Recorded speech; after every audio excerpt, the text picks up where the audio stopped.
এই আসিয়া দৃশ্য আমরা ভুলে যাবো। এই যে মেয়েটা কাতরাতে কাতরাতে মারা গেল আজকে, বেশি দিন সময় লাগবে না, 1 মাস 2 মাস হাইয়েস্ট 3 মাস।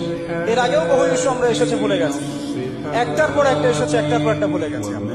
আপনারা দেখে নিয়েন 3 মাসের মধ্যে এই মেয়েটাকে সবাই ভুলে যাবে এবং যাবো ভবিষ্যৎ। লিখে নেন আপনারা, এই বাচ্চার কথা কেউ মনে রাখবে না, এই বাচ্চাটার কথা কেউ মনে রাখবে না। 3 মাস পরে, 6 মাস পরে, 1 বছর পরে আরো নতুন ইস্যু আসবে, আরো নতুন পাপ হবে, আরো বড় বড় ঘটনা ঘটবে। এরপরে মানুষ এই বাচ্চাটাকে ভুলে যাবে।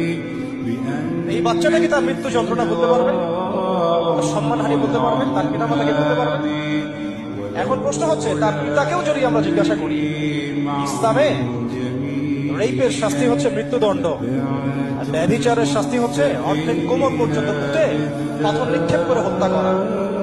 এবং বিবাহিত ব্যক্তি হলে এই শাস্তি, অবিবাহিত হলে 100 বেত্রাঘাত, 1 বছর নির্বাসন এবং সমাজ থেকে বয়কট করা। আর ধর্ষণ হলে সরাসরি মৃত্যুদণ্ড। 3 মাস সময় লাগার কথা না, 3 দিনের মধ্যেই করা সম্ভব। এটা শরিয়া আইন, এটা আল্লাহ রাব্বুল আলামিনের শরিয়া বিধান। এখন তারাও কি এটাতে রাজি হবে? যারা শোক প্রকাশ করছেন তারা কি এই বিধানটা কার্যকর করতে রাজি হবে? ধর্ষককে সবার সামনে প্রকাশ্যে মৃত্যুদণ্ড দেওয়া হোক, শরিয়া আইন কার্যকর করা হোক, রাজি হবেন না। কারণ আপনারা বলবেন এটা করতে গেলে বাংলাদেশ নাকি মৌলবাদী রাষ্ট্র হয়ে যাবে। তো সমস্যার গোড়ায় আপনারা যেতে চান না, ডালপালা নিয়ে নাড়াচাড়া করেন।